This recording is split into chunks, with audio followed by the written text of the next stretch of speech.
What up, guys? I'm disappointed in myself. I'm gonna be honest.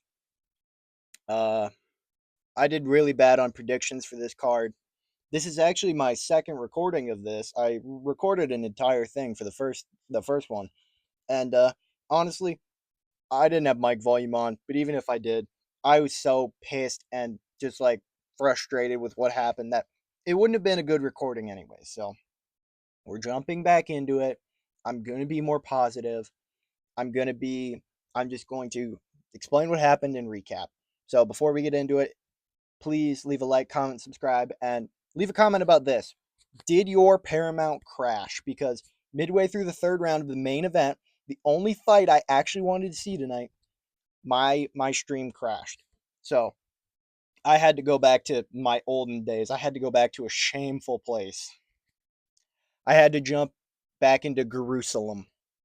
I had to jump into an MMA Guru live stream in 2026 and listen to live commentaries. I figured out if anyone else's thing was crashing, and everyone's crashed. And one helpful guy in MMA Guru's thing said, "Look at the broadcast in Spanish. You can watch it."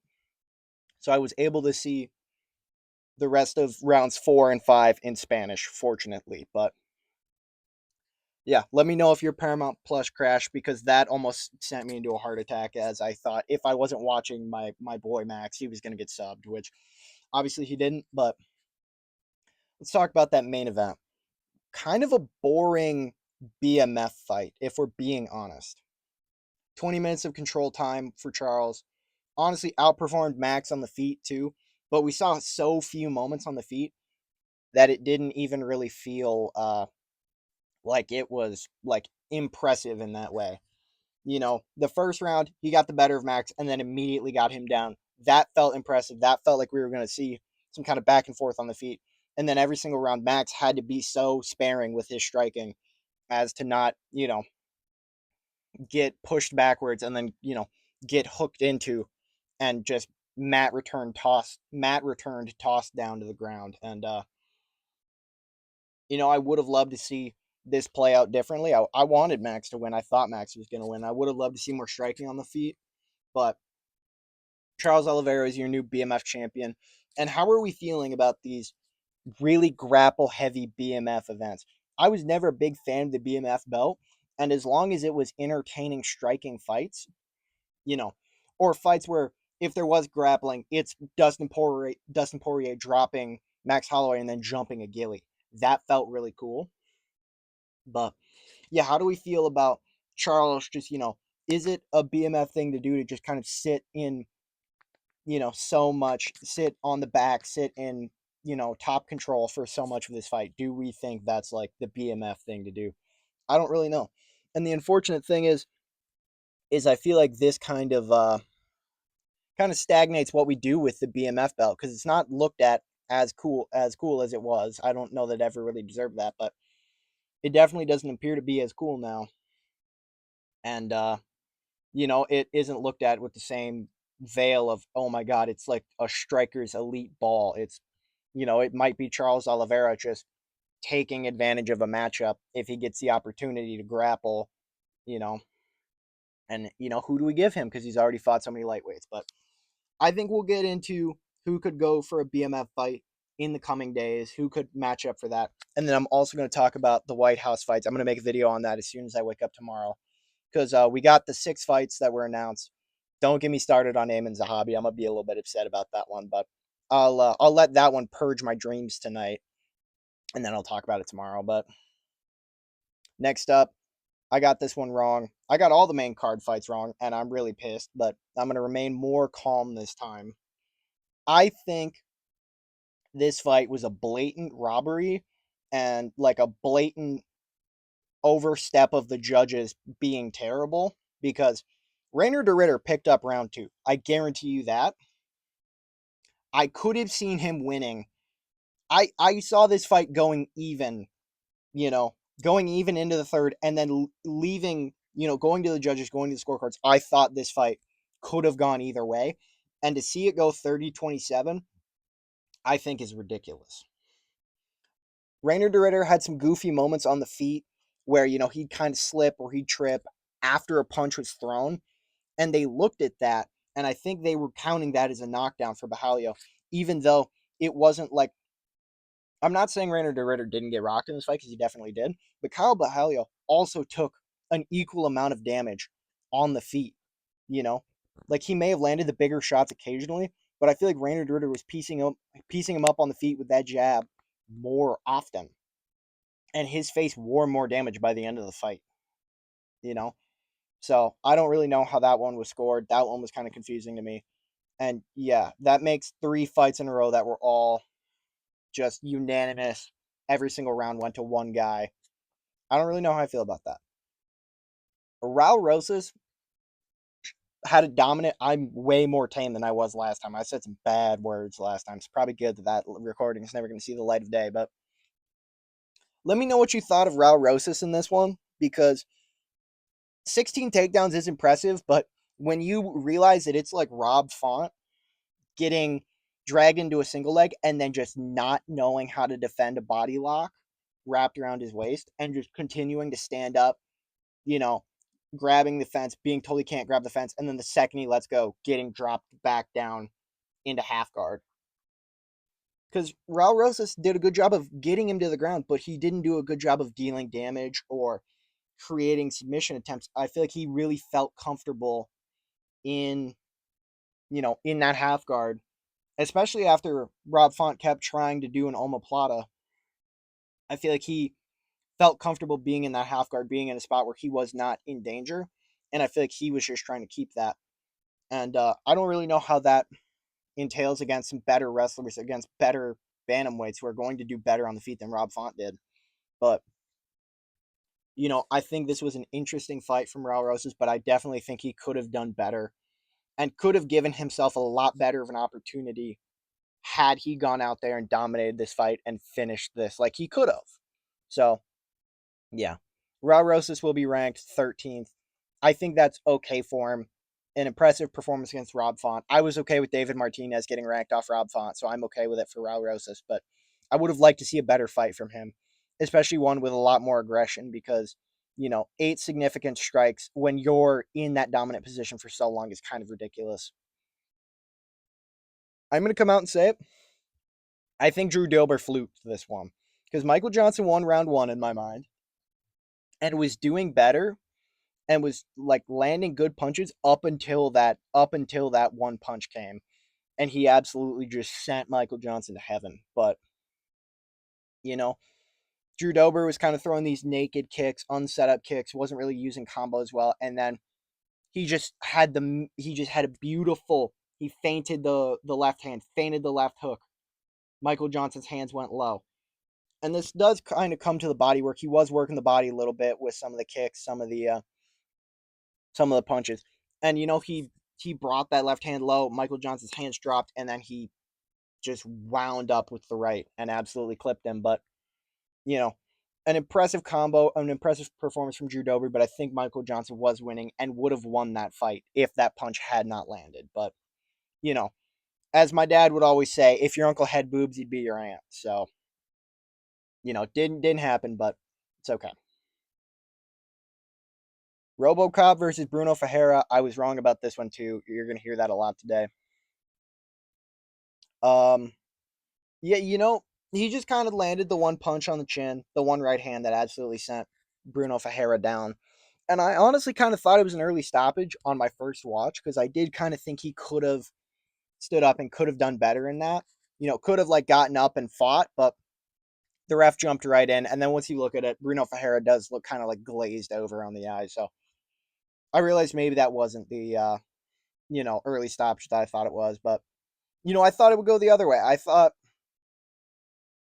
RoboCop would be more cautious in this one, and then Bruno Ferreira would, work him over and then progressively build up to that.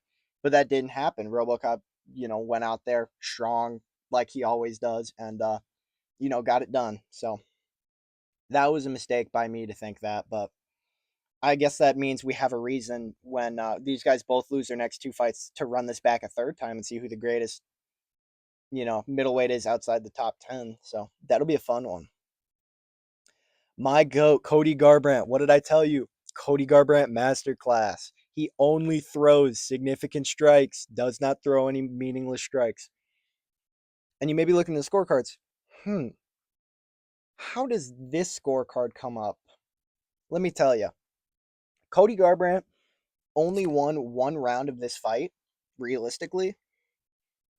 Xiao Long won the other two, but in round two, Xiao Long lands his first cup shot off a kick.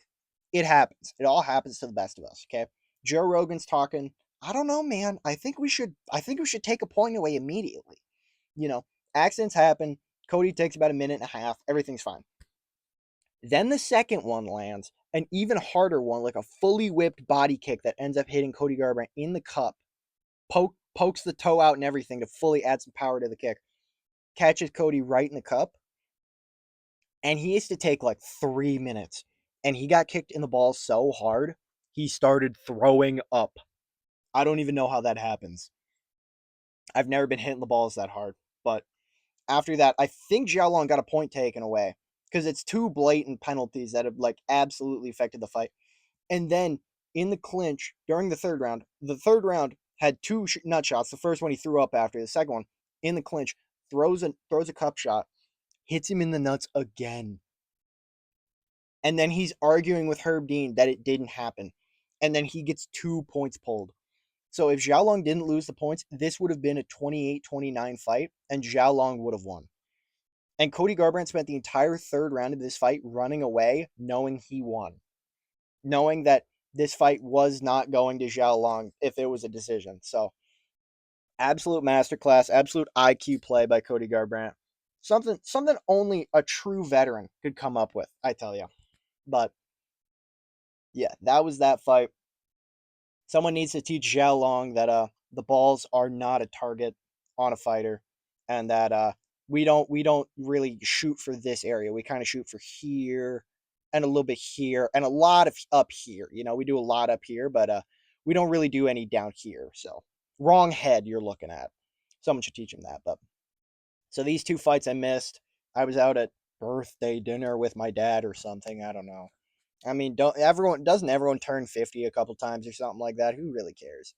But yeah, Cody Brundage lost. I knew this was going to happen. I knew after the Cam Rouston fight, Cody Brundage does not have the ability to, you know, be in fights, be in tough fights and win them. So that unfortunate for him, but you know, I kind of saw this coming. From what I saw online, people were talking about how Dante Johnson did not do all that much. Obviously, it was a pretty close split decision, but you know, from what I saw online, people didn't think Dante Johnson did all that good. So we'll have to watch the tape back on that one for both of their next fights. But yeah, I'm curious to see what Dante Johnson does next. So Ricky Tercios gets subbed by what is it, Venezuelan Ilia Topuria. Real unfortunate for him, but you know, I definitely saw an early finish. Ricky Tercios does not really look like the strongest featherweight, the best featherweight. So, and Alberto Montes absolutely looked like a killer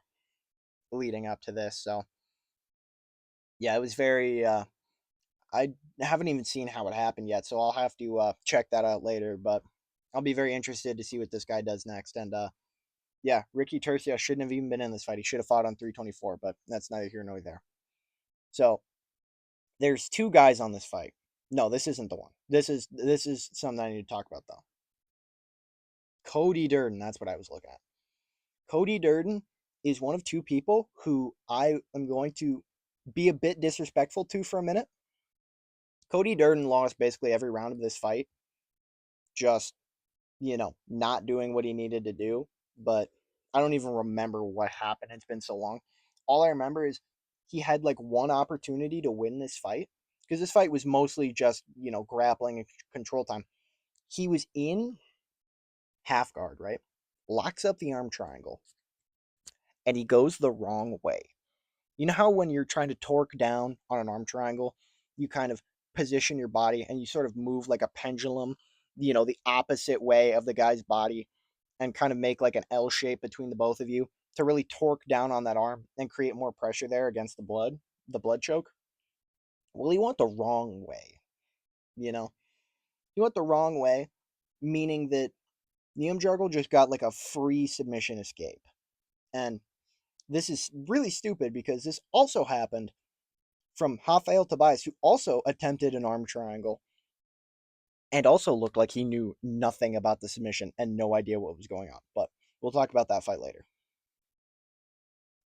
As I predicted correctly, low cortisol, Sumadarji, one name, Sumadarji, looked so stress free, looked so relaxed out there with his range advantage. And then Jesus Aguilar was the high cortisol chud bouncing around at range, not being able to even get anywhere near Sumadarji, doubling him on the strikes, and just generally piecing him up everywhere and kind of being better on the ground, even.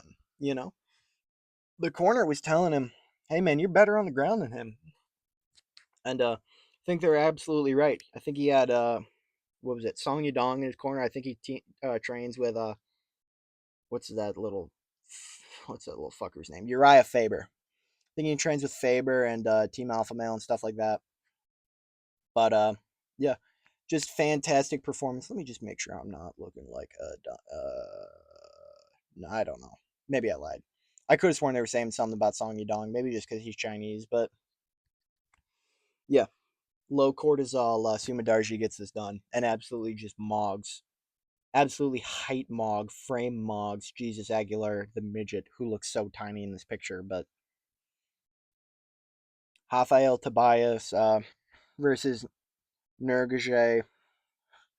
They kept talking about that one during. This was one of the ones where the commentary was really like upsetting me because it was really early on in the day, and I knew I had so many more trash fights to watch, and they were already on some commentary bullshit. The the guilty trio of Anik, DC, and Rogan, but they just kept talking about the guy's name, and yeah, Rafael Tobias was another guy who kind of just missed an arm triangle, and it was kind of odd to see, but it's whatever. It happens to the best of us, and I expected him to win, but it didn't happen like that.